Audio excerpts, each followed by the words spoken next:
George knew this place. He was inside his stomach. The bacteria were probably having a feast on that muffin. George had to stop them.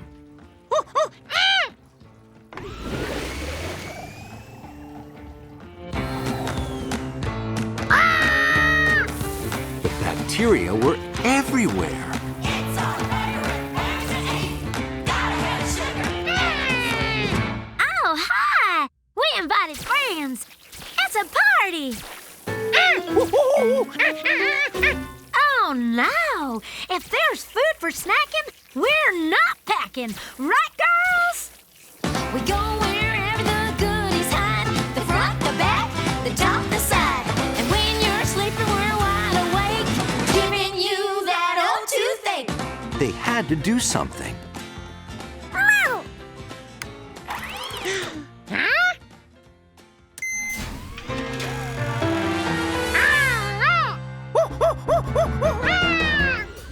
If George could get rid of the food, the bacteria might leave.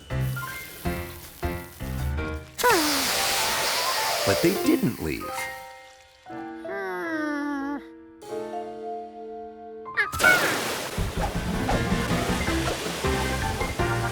Gnocchi thought she could help too.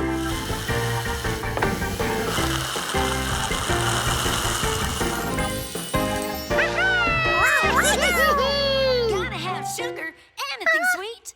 It's our favorite thing to eat. Gotta have sugar, anything sweet. There she was, eating that yellow stuff. It must be the plaque.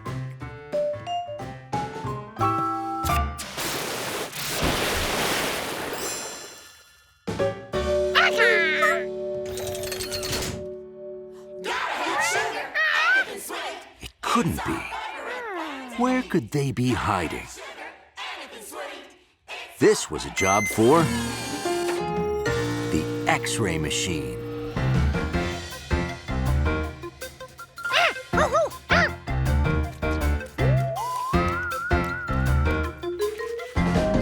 If George could get rid of that last piece of food, maybe his toothache would go away. And the bacteria, too.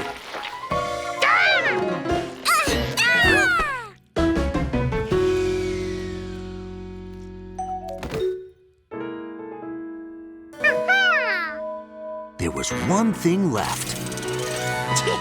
A toothbrush with toothpaste. George's secret defense against plaque. Uh-oh! Brace yourselves! I'm skedaddling. Me too! Wait for me!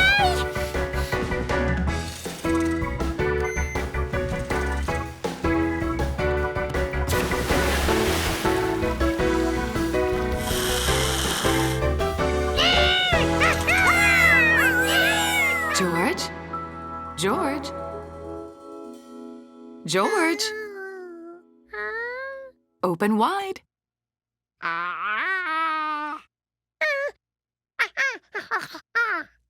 You think the problem is there? I don't see any cavities. You're right. There is something caught in your teeth. Got it. Looks like a sesame seed.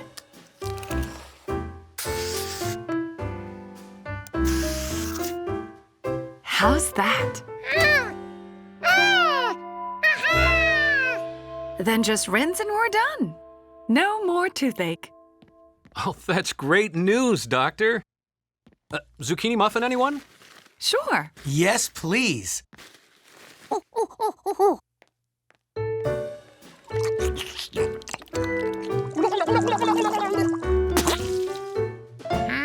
The bacterias have left the building. George hoped he never saw those bacteria again.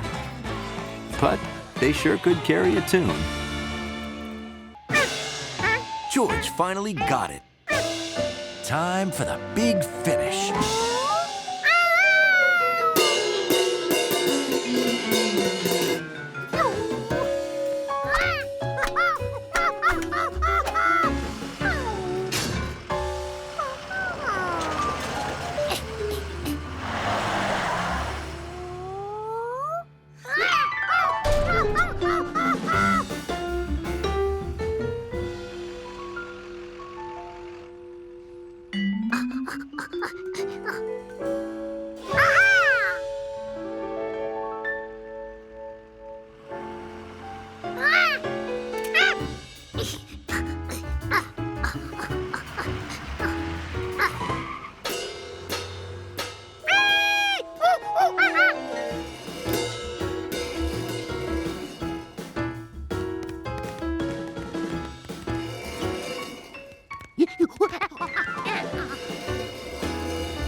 How was George going to play in the concert with just one cymbal? Well, maybe he only needed one. No, definitely needed two.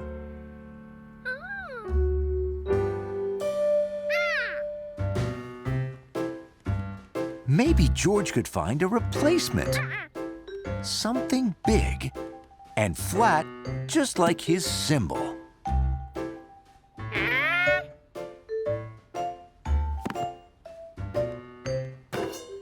The book was a square with 4 corners, and the cymbal was a circle with no corners. Maybe what George needed was a big flat circle. He knew just where to find one.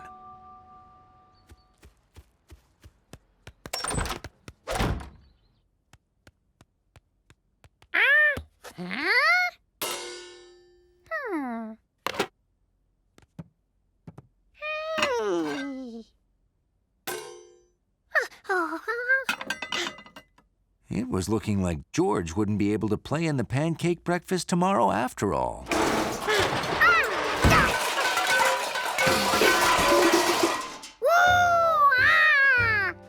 George needed his big flat circle to be made of whatever that was.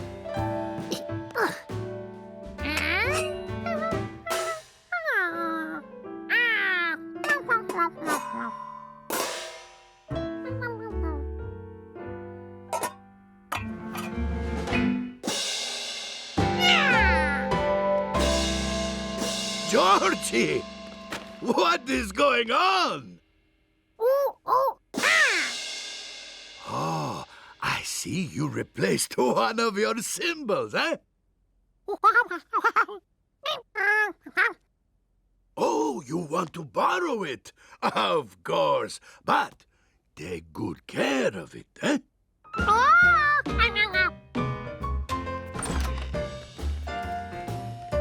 With a cymbal in each hand, George was ready for the breakfast.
It's there. It's there.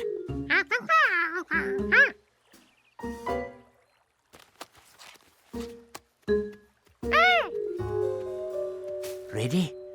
1, 2, 3. Oh. I tell you, Georgie, Nessie is tricky. As soon as she appears, she vanishes. How would George ever share his discovery?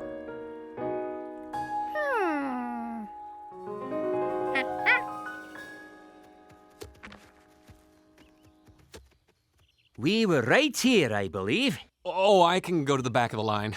Oh, no, please. You were ahead of me, sir. Oh, gee. Thanks. George decided he needed picture proof of his discovery.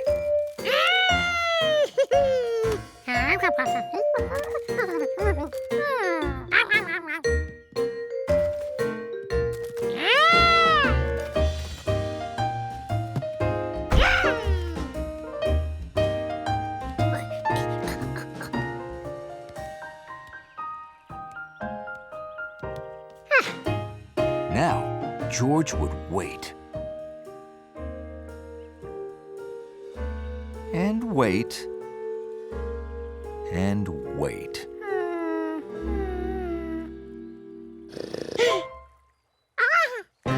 It was the monster. But it was on land, and Uncle Tam said it lived in the lake.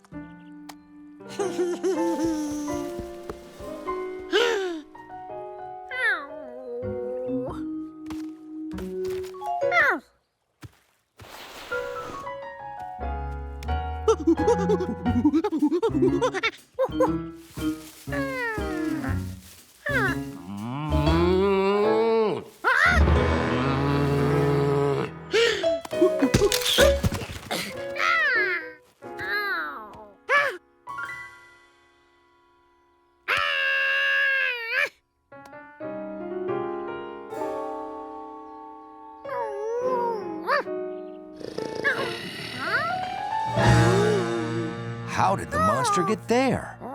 Maybe the monster could fly.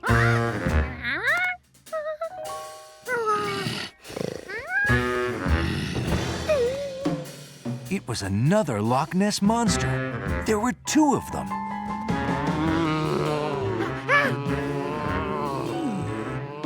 No, a whole family of monsters.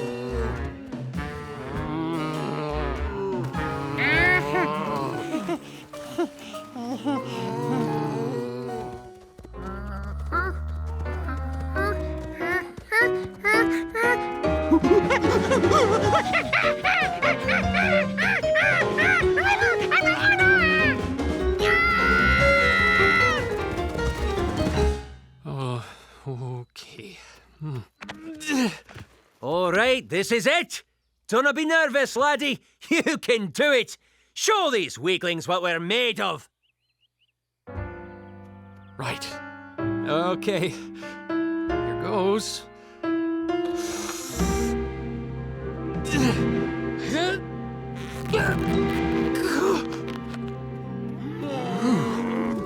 Behind you, laddie! Whoa!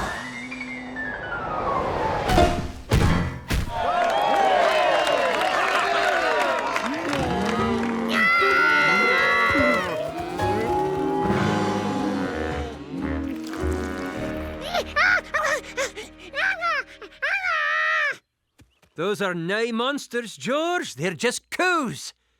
They're Scottish cows.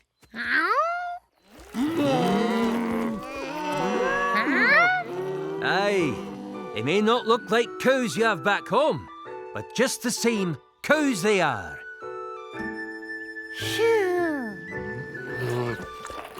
It turned out there weren't just interesting clothes in Scotland, but interesting cows, too.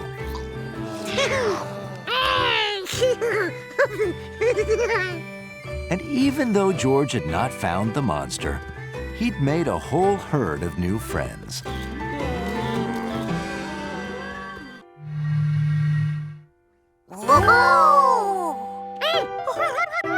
Here you go.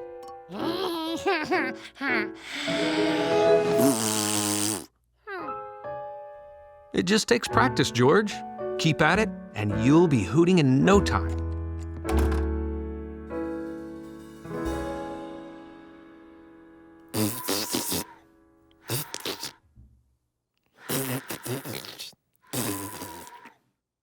George found that practicing took a lot of patience.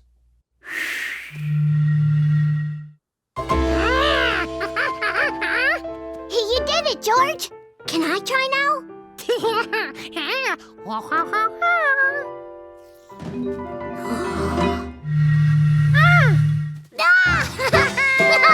That's the greatest thing ever! You know what we need? Another jug!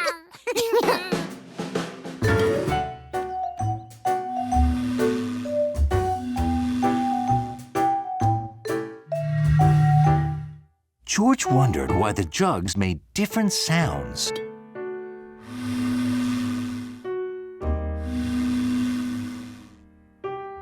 Who played the jug didn't matter.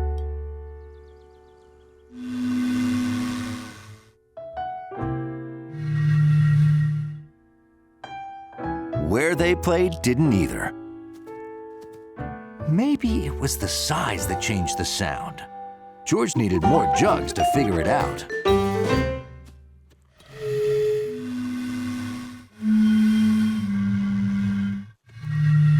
George was right. The size of the jugs made the difference. The small jugs made high tooting sounds. The big jugs made deep, low sounds. I thought you kids might be thirsty after working all day on whatever it is you're doing. Thanks, Grandma. Oh, you think these would work? Yep, they hoot all right.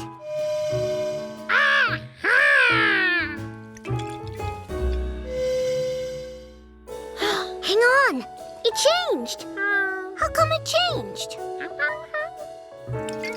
The bottles were exactly the same size. So what else could it be?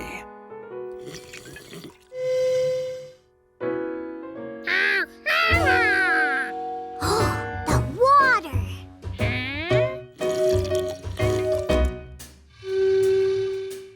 The amount of water in the bottle definitely changed the hoot.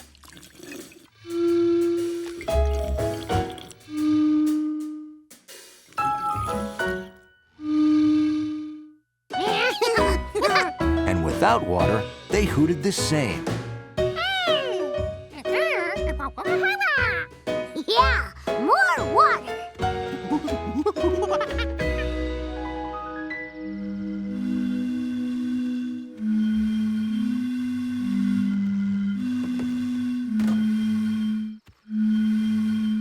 Look, George, everybody's showing up for our hootenanny.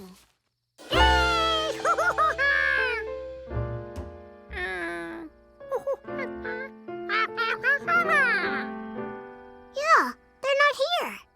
Grandma, when's the band coming? It isn't, They're not. 'cause in a hootenanny, we are the band. Yeah? Uh-huh. A hootenanny is about everybody making music together. Oh! And you can't have a hootenanny without a tuba. I brought you an instrument too, George.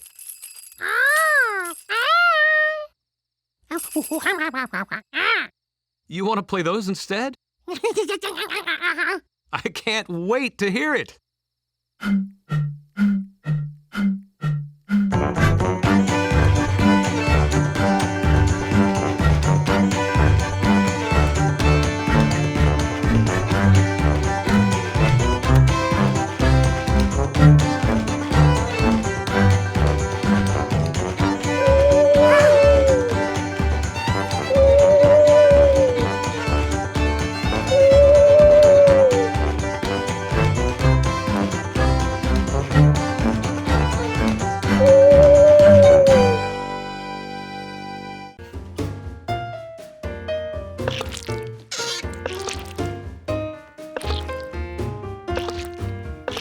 George conquered all the squeaks in the kitchen. But he was pretty sure there were more hiding in the house.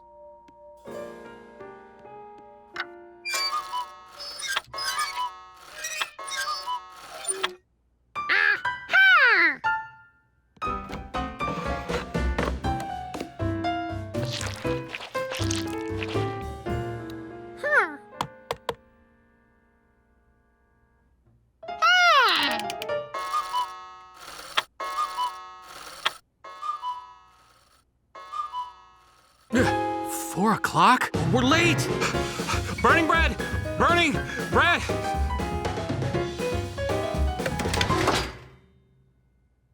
Huh? Not burning bread? It's only 3 o'clock?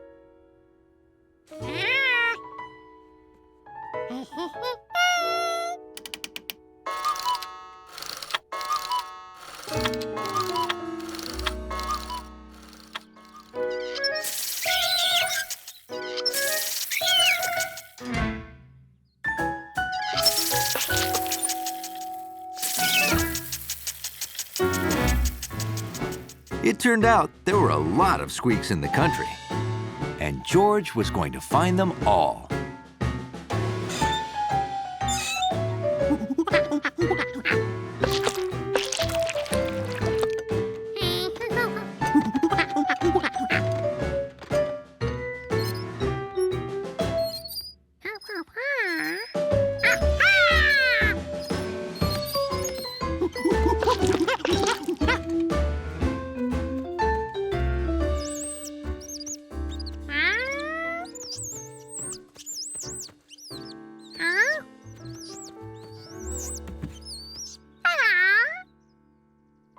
George found some squeaks couldn't be fixed with oil, but they could be fixed with cheese.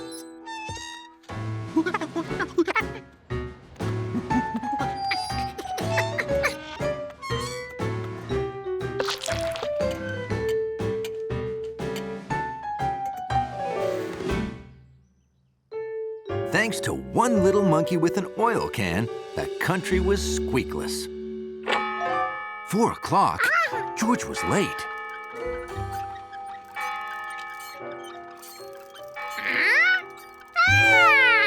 Maybe Bill could help.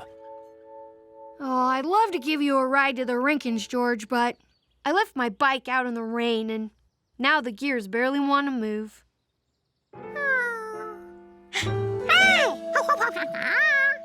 You've got oil?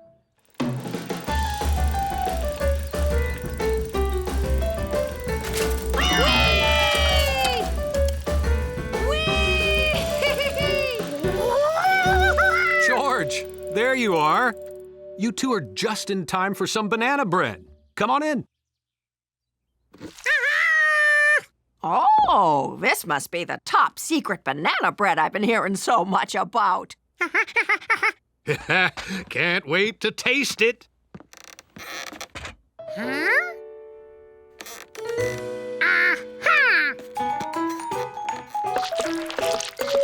No, George, wait! George had learned how to make things slippery, but how could he make them unslippery?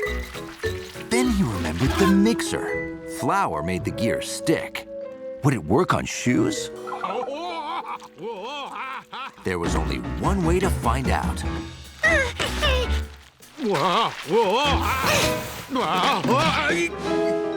Whoa, that was pretty fast thinking, George. Save the day. Here you go. Grandpa Bernie's super secret banana bread. Don't wait. Dig in. Oh, that is... Oh, that is delicious. Do I taste almond butter? Uh-oh. I solemnly promise to never, ever tell the secret ingredient. I solemnly promise to never, ever tell the secret ingredient In great-great-grandpa Bernie's banana bread. In great-great-grandpa Bernie's banana bread. Double O Monkey could smell Steve from here.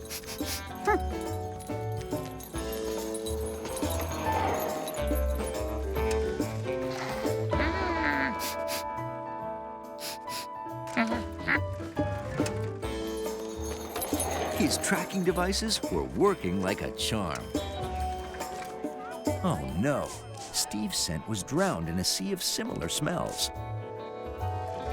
George would never be able to pick up Steve's trail.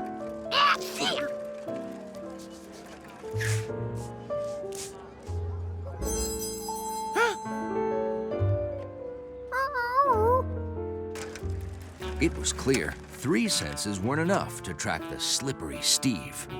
Double O Monkey would need 4.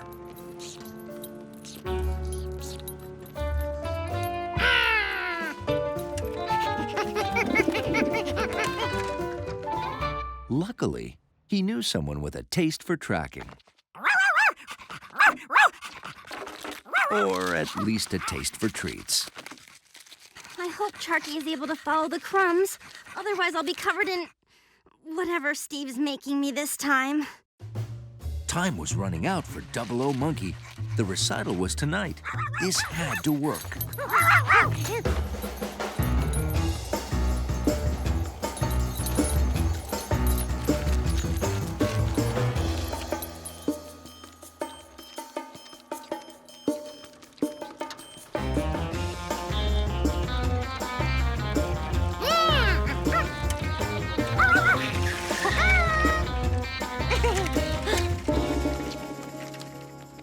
Steve's trail ended here.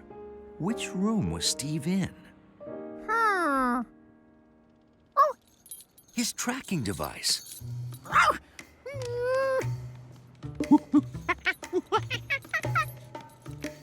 The sound was louder here. He could smell the backpack too.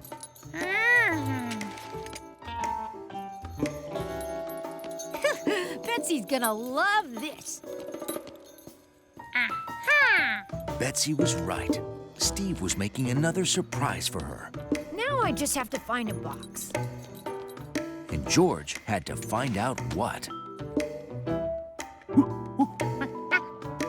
Double O Monkey couldn't see through the window. Maybe he could feel what it was.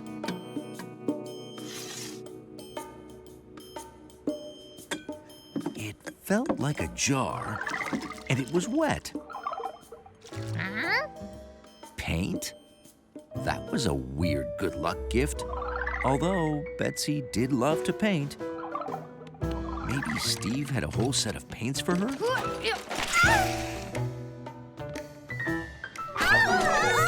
It was a gift that could go really, really bad. George had to warn her.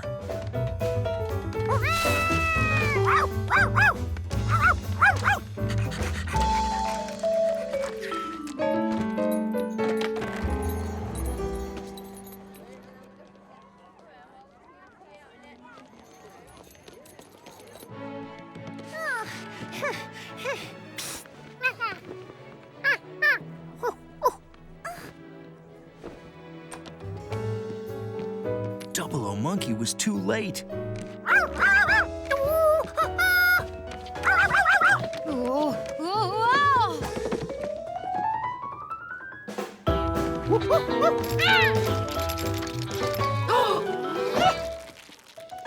Luckily, super spies are very fast on their feet. Way to go, George.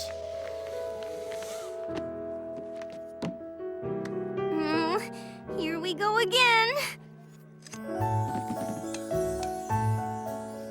This is for you. It's beautiful. Thank you. But why'd you make me a vase? Because it wasn't anything that could slop on you. Look, it's supposed to be you doing your solo. The paint got smudged somehow when I set it out to dry. But I kind of like it. It makes it look like you're actually moving. It sure was lucky you were here, George. That vase would have smashed into a zillion pieces. Double O Monkey saves the day again.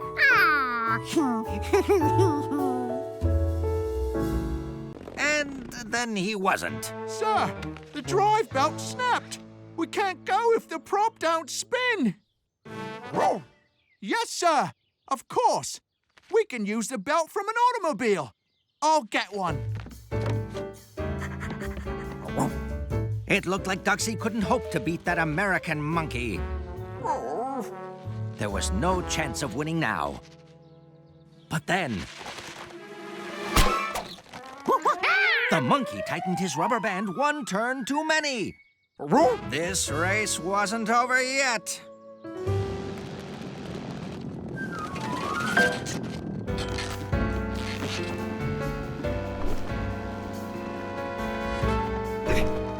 No power! Without propellers, my ship will go wherever the wind blows it. Almost!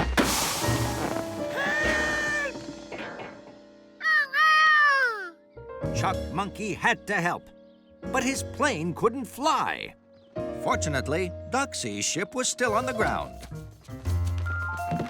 He explained the emergency as they took off. But Lieutenant Doxy didn't understand. The monkey ruined his ship, and now he was about to do the same to the Doxies. I got a belt, sir. Come back. But they couldn't go back because they couldn't control the ship.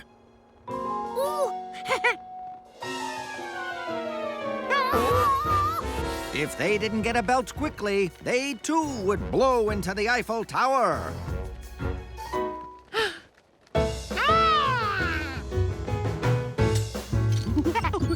Clothes for a belt? What a great idea! Go!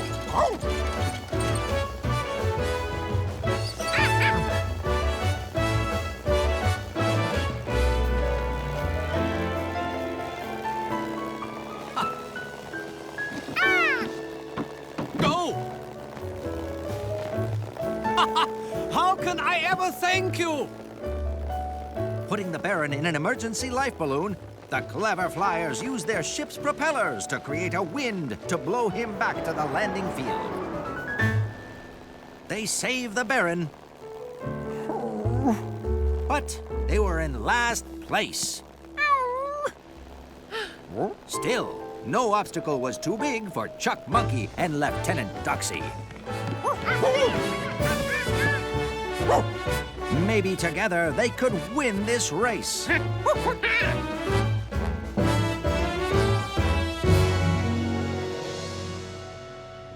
It wasn't 1909.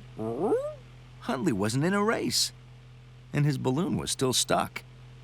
But if it was a dream, why could he still hear his airship's propeller? The fan. It sounded a lot like a propeller. And it looked a lot like a propeller. And if it moved air, it would move things that were in the air, right? George raced back without the fishing pole because he had another idea.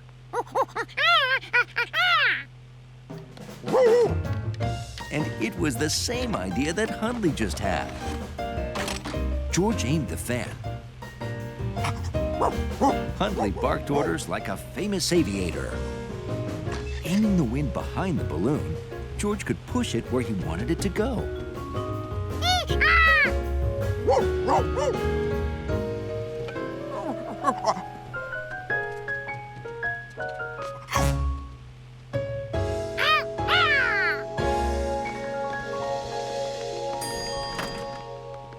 Air conditioning is all fixed. Hundley, you're relieved from duty. You want to go to the park and fly that plane, George?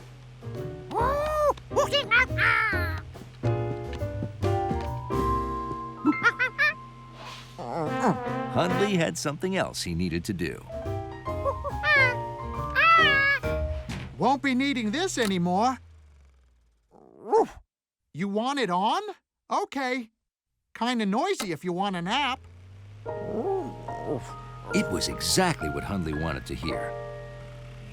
Because he had some unfinished business back in 1909. With the aid of a monkey, the Doxy is pulling ahead. Folks, if they win this one, people will be talking about this victory 100 years from now. The monkey was back. Okay, George. Give her a shake and let's see what it sounds like. I can tell you right now, goats don't play the accordion.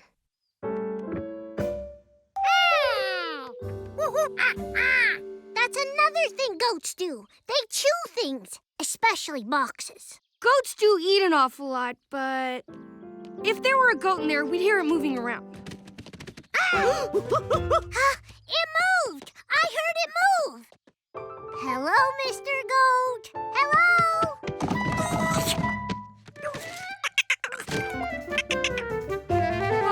It was just a squirrel.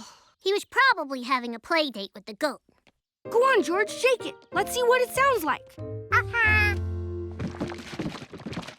Sounds like a bunch of cans of soup. Who sends cans of soup? Unless they put cans of soup in there for the goat to eat. Grown-ups send weird things. My aunt once sent me underwear for my birthday. I'd rather have soup. George could feel something inside the box. It was another clue. What it felt like, whatever it was round and hard and covered in stiff hair. Okay. Let me. She'll just say it feels like a goat. Holy cow! That feels like a goat! Could it be? Told you!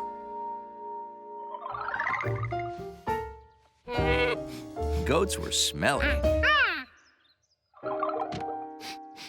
But the box smelled like, well, George didn't know exactly what, but it didn't smell like goat.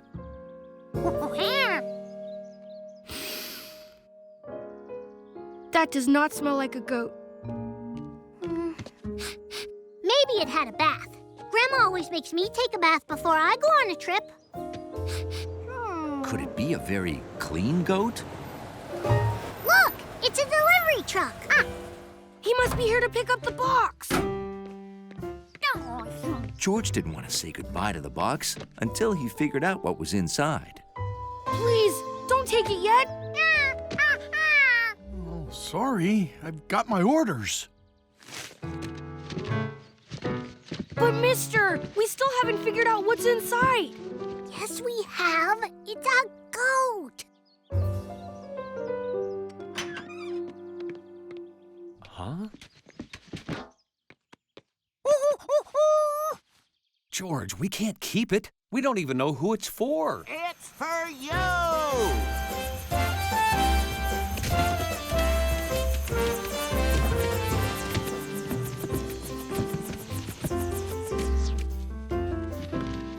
We left it here this morning. Why haven't you opened it? Oh, this was from you? It's a little present to thank you for helping us with the volcanoes. Yes, I often wonder how other scientists manage without a monkey. Sure, go ahead, George. George couldn't wait to meet his new goat or eat soup, whichever it was.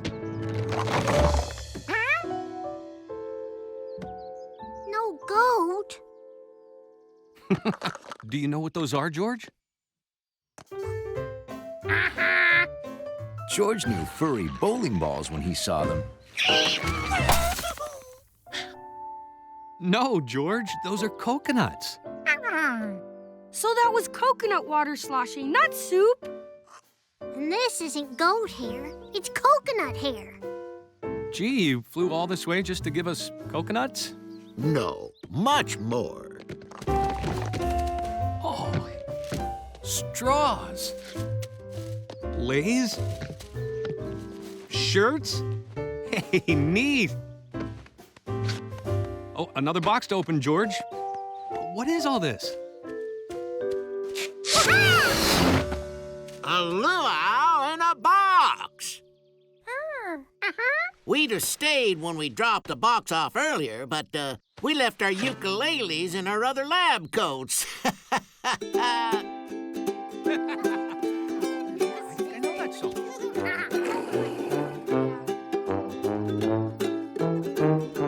Well, George, we learned an important lesson today.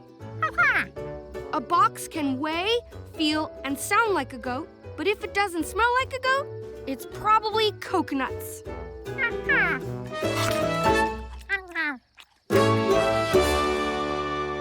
If there was one thing George was an expert at, It was making noise.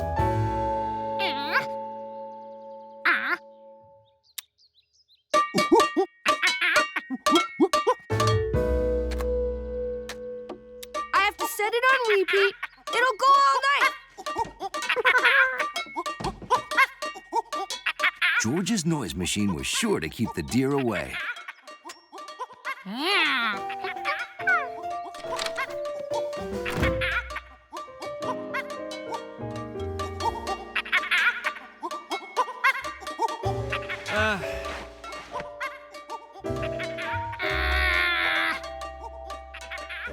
But it was keeping everyone up.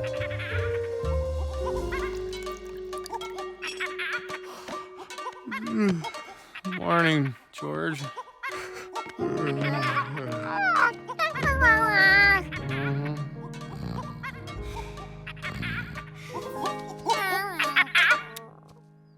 Thanks, George. I'm beat. We need to think of something that doesn't keep everyone awake. But first, I just need a nap. There had to be a way to save the garden.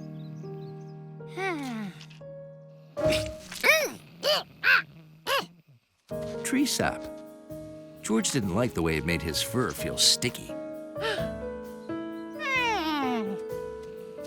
Maybe George could find a way to make the garden sticky. Tape was sticky. It would keep the deer out of the garden all right. Unfortunately, it kept them out too. Well, this isn't going to work. The proper way to approach this problem is scientifically. And scientifically, I'm out of ideas.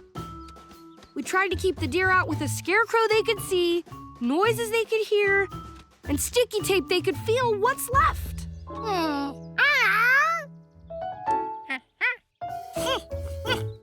Smell. Yeah, I tried that once on my mom's garden before she got the fence. I made the stinkiest potion ever. Rotten eggs, old socks. Then I put it on my mom's garden. It kept the deer out. And my mom, too. Turns out nobody likes a garden that smells like old socks. Who knew?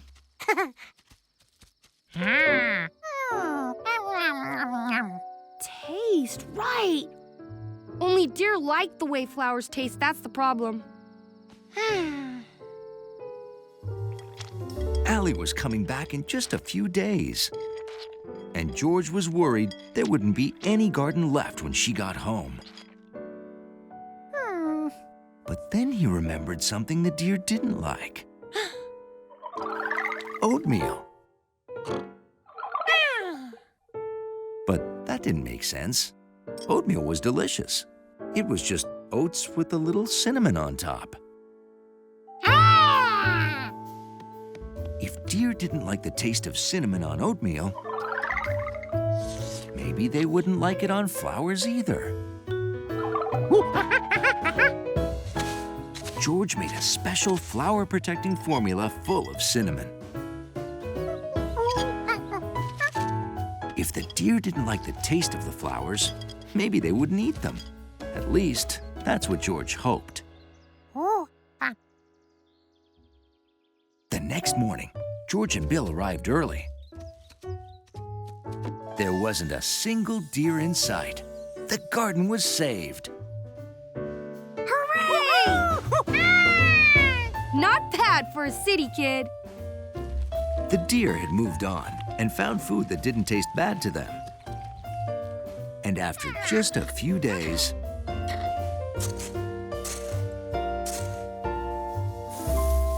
the flowers grew back. Just in time for Allie's return. Flowers! Oh, look at them. They just grow. How easy is that? Hey, look what I made in camp. A deer call. It sounds like this. Look, it works. Here they come.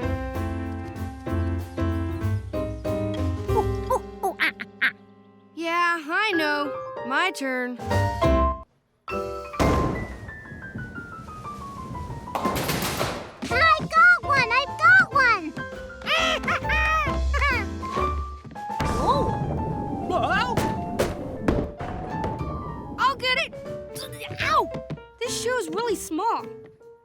my left foot had a growth spurt?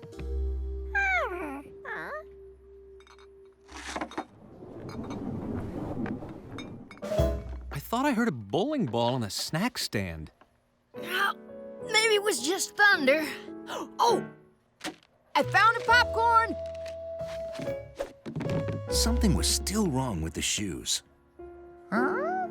Lucy and Charlie's shoes were all size 10s. Both Janice's shoes were size 6s. And Bill's shoes were both 9s. So why did they fit differently? The 9s were written in different colors. Why did Mr. Berg's shoe numbers come in so many different colors? Hey, George hadn't noticed these colored signs before. There was a blue man, a red lady, and green children. They were the same colors as the shoes. Maybe the different colors meant they were different kinds of shoes.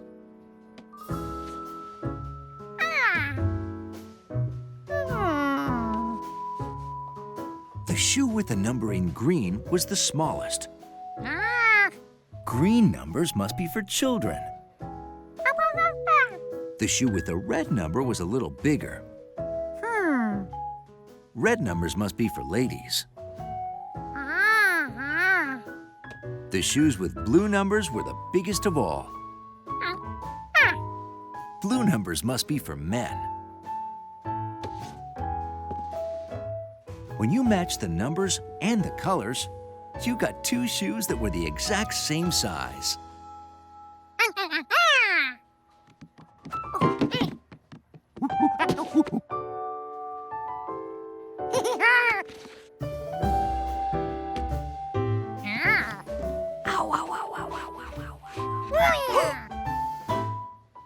George, what are you...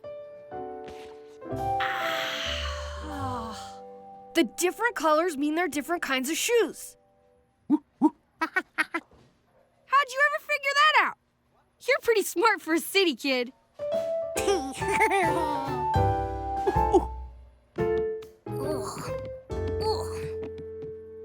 My right shoe is too small, and it won't let me walk straight. Jimmy already has two shoes with the same color number. So what's wrong with his right shoe? George couldn't figure out what was wrong. The shoes were exactly alike. Could that be the problem? Jimmy was wearing two left shoes. I've got two left shoes? How did I not notice that?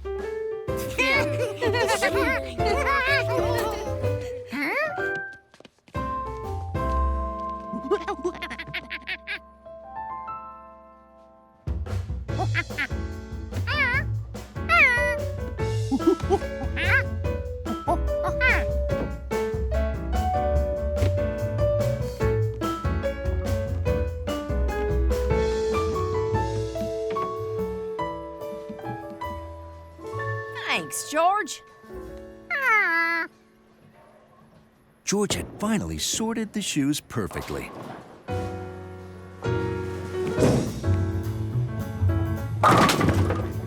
Yes! Ready, George? He even found the right size for himself.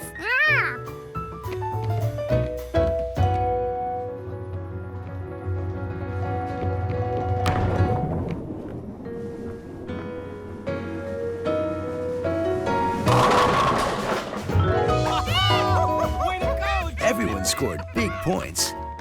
The fundraiser was a huge success. And the bobolinks got their nesting ground.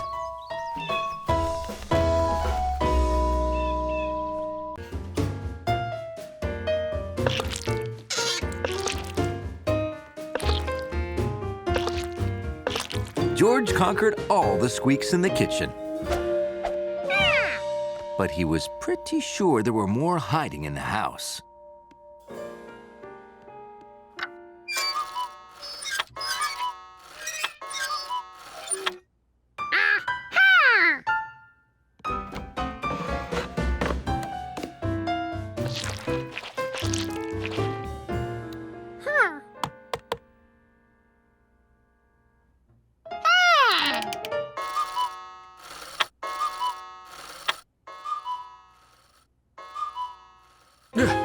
4 o'clock? We're late!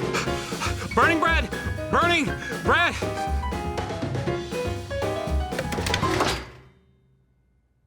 Huh? Not burning bread? It's only 3 o'clock?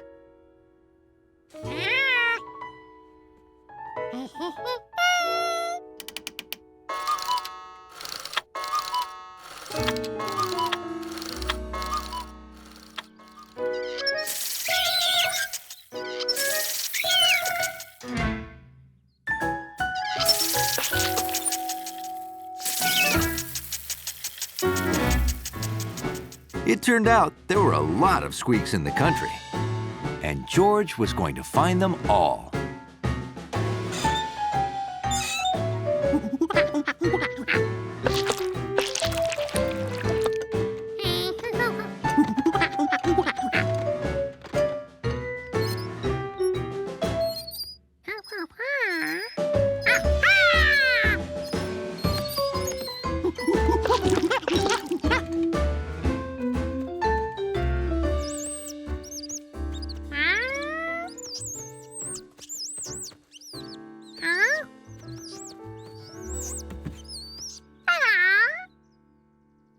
George found some squeaks couldn't be fixed with oil, but they could be fixed with cheese.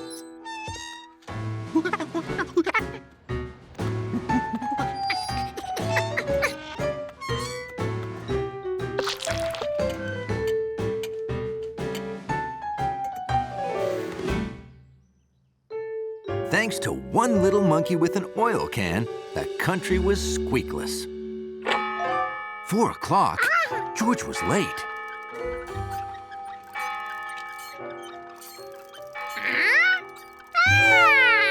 Maybe Bill could help.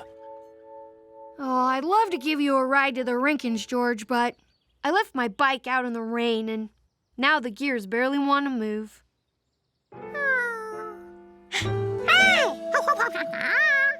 You've got oil?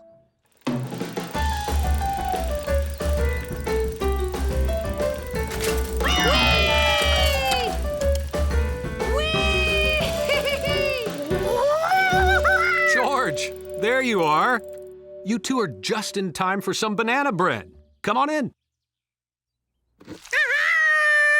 Oh, this must be the top secret banana bread I've been hearing so much about. Can't wait to taste it.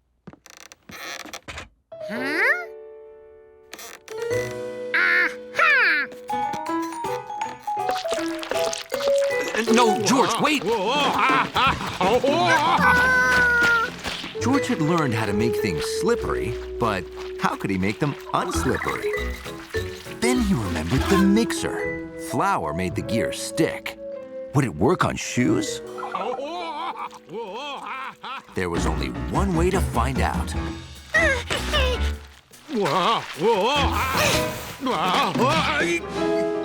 Whoa, that was pretty fast thinking, George. Save the day. Here you go. Grandpa Bernie's super secret banana bread. Don't wait. Dig in. Oh, that is... Oh, that is delicious. Do I taste almond butter? Uh-oh. I solemnly promise to never, ever tell the secret ingredient. I solemnly promise to never, ever tell the secret ingredient In great-great-grandpa Bernie's banana bread. in great-great-grandpa Bernie's banana bread.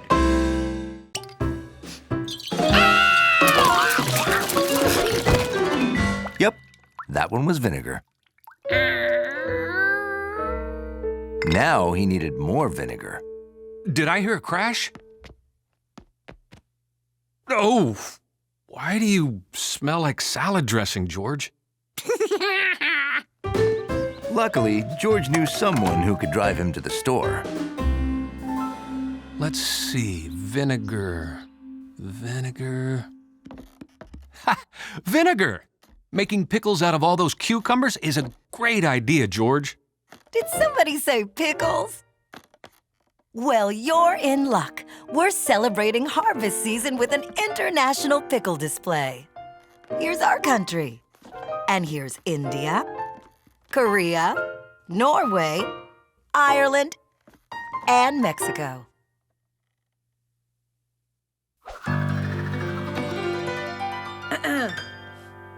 Some pickles are sweet, they're really a treat. While sour is king, hot ones have a zing. If a pickle is very hot, try some dairy, like Raita, Delighta. Here's chutney from India, you see, embellishing their food so tastefully. In a rainbow of colors, we've got orange, green, and brown. Keep the Raita, there's yogurt in it, kinda cools things down. In Korea, they like to eat kimchi. It's great stuff, I think you'll all agree. It's cabbage, radish, and green scallions. I could eat it by the pint or by the galleon. In Norway, they eat herring, a pickled fish. How daring! The Irish have pickled corned beef. And if Peter Piper pickled a pack of peppers, wouldn't you know? A pack of pickled peppers is what you eat. In Mexico, they pickle with the best. It's salsa, I'm sure you'll be impressed. Yes, anywhere you travel, the whole world round, there's tasty pickles there to be found. There's tasty pickles there to be found. So, George, what kind of pickles do you want to make? I was afraid you'd say that. George made some of his pickles sweet, and other pickles he made savory. I've gotten used to them. And some of them he made spicy. Now, we just have to wait 2 weeks for our pickles to be done.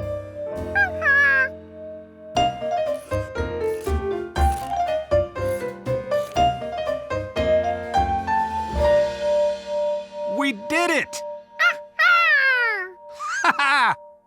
Only now, instead of having lots of cucumbers, we have lots of pickles.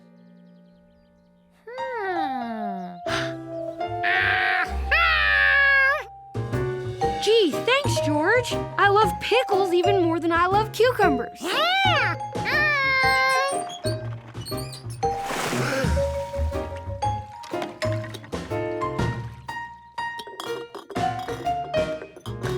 So people took a lot.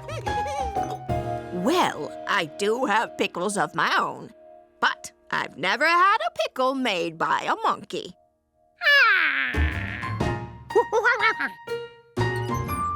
Finally, the last pickle was gone.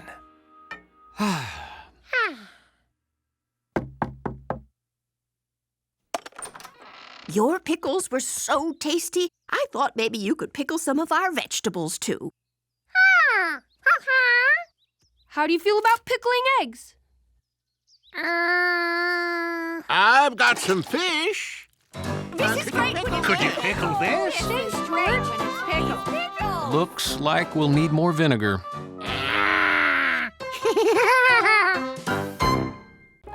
We'll never be able to skate on that. Guess we'll just have to wait till the rink opens again.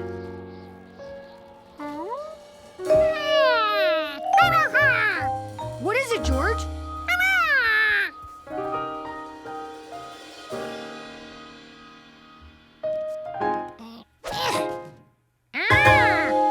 Oh yeah! The ice resurfacing machine!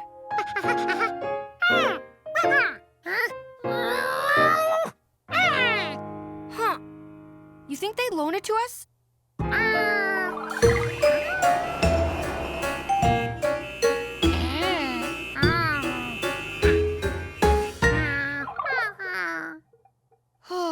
Me neither.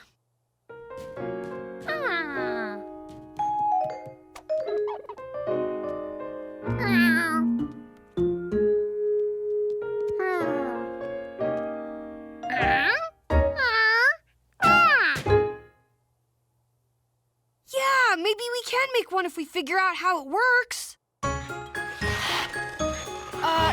George? Maybe we should figure it out someplace else.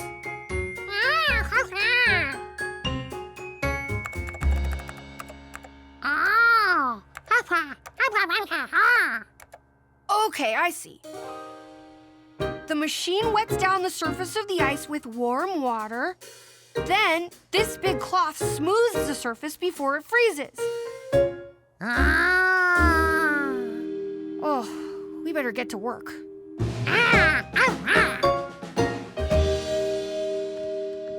If George and Bill were going to make their own ice resurfacing machine, they had to find the parts they would need. Let's see. We need something to wet down the ice.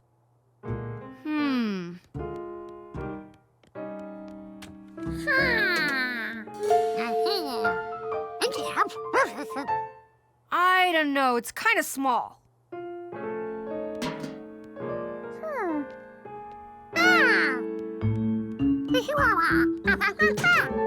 We'd need to put holes in it to drip water.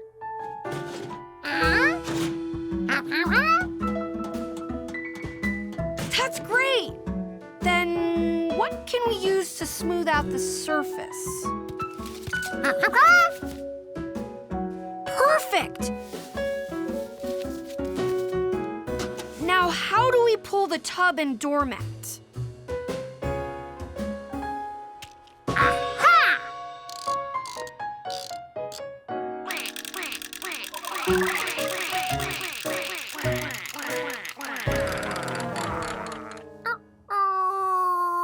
Time to wind them again.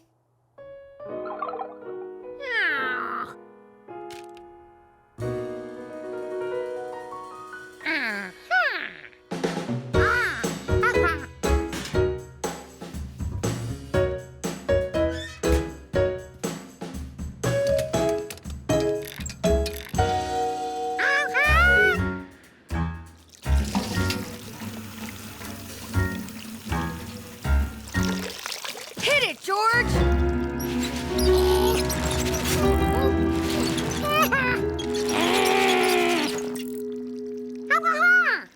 Let's switch places.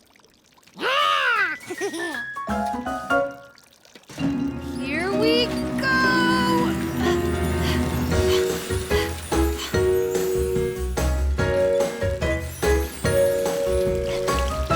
Is it working?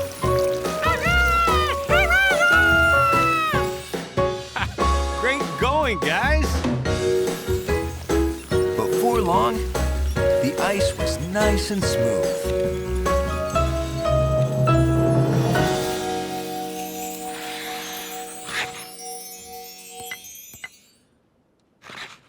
All set for your first game? Ooh! Here it comes!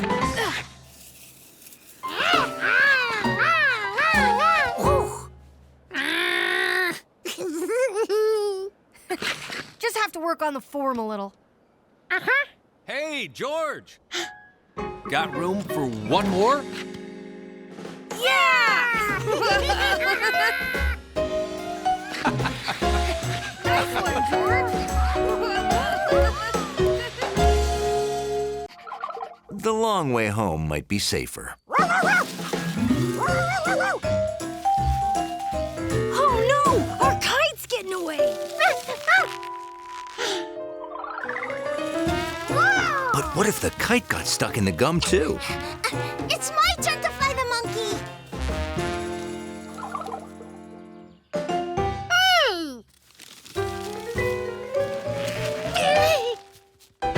Gee, thanks!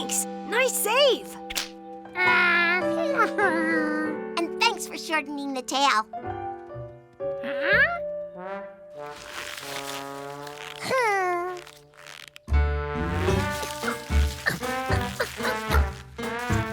George had to get home before anything else got stuck to him. Too late. Compass couldn't believe breakfast was included.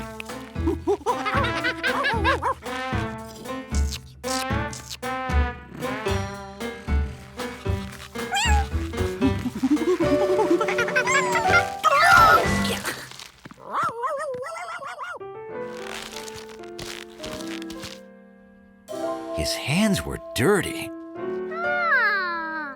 but they weren't sticky.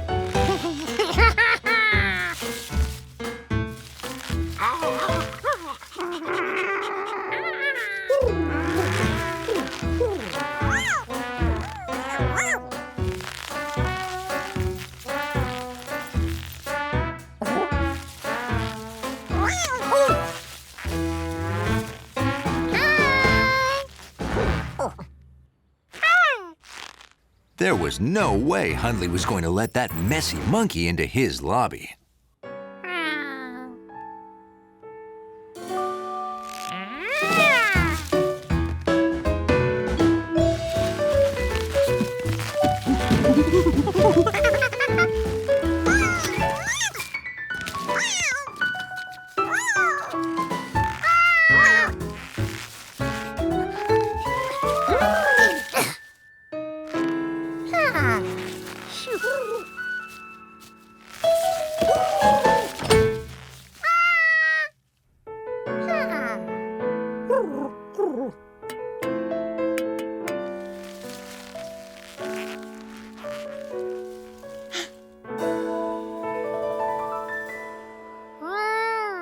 George was certain he could think better on a full stomach.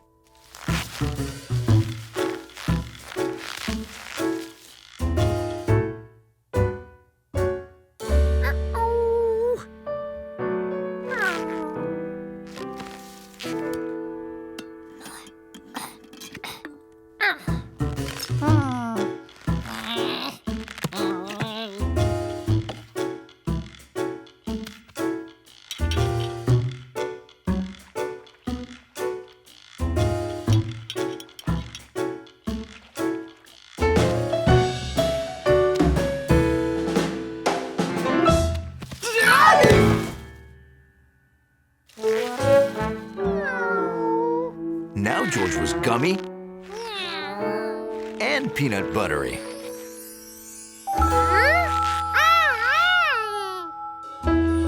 But not for long.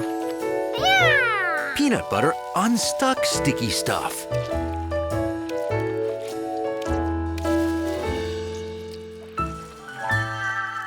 Finally, the gum was gone. George?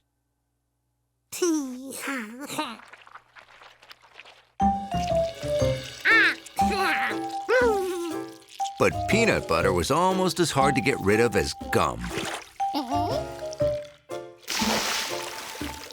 You need another shampooing.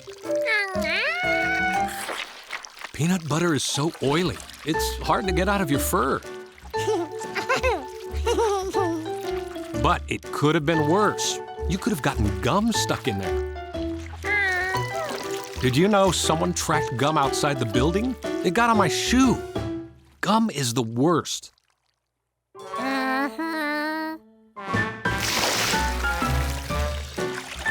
George knew if you had a problem, the solution was to stick with it. But if your problem stuck to you, there was always peanut butter.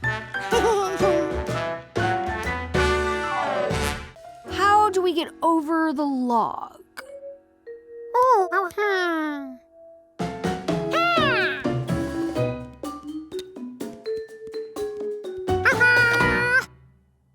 But there's no ramp in the woods.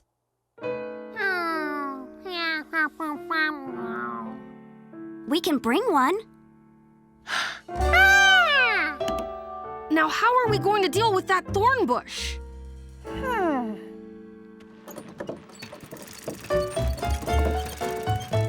Hard-packed trail makes it easy. Just you wait. It gets a lot harder, believe me. These are the thorn bushes I told you about.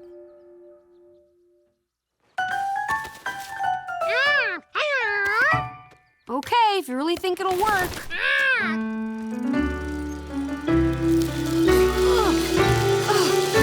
Hey, what do you know? It worked!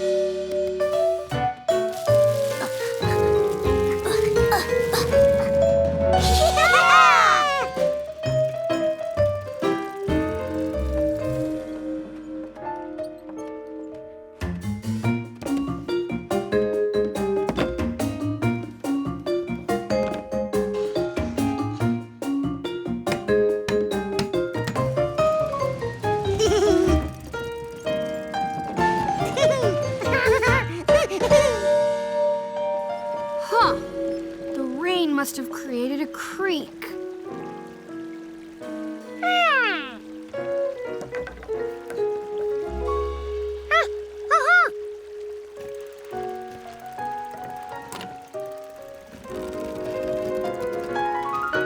Good idea, George.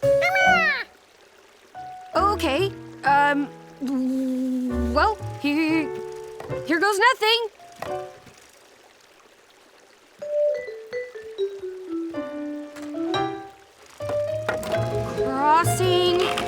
Crossing. Ha! I made it! All right!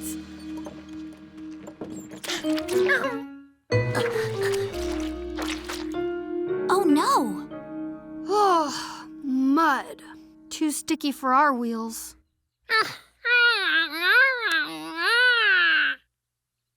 Guess you were right after all, Bill. It sure was nice up till now, though. Wait, you can't turn back. We're almost there. But we don't have a way to get across. Woo!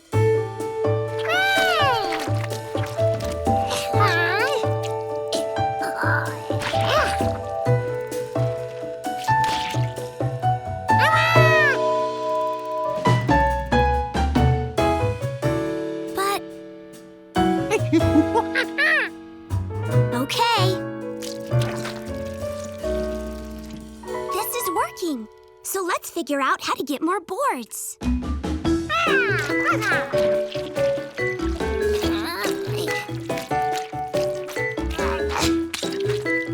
Good thinking. Nice going, George! Great We job! did it! I told you we could do it! Come on!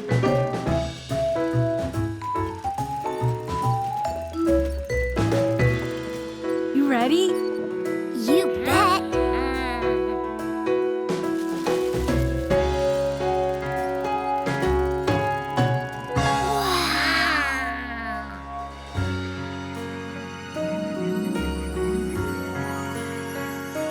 The super secret middle of the woods pond.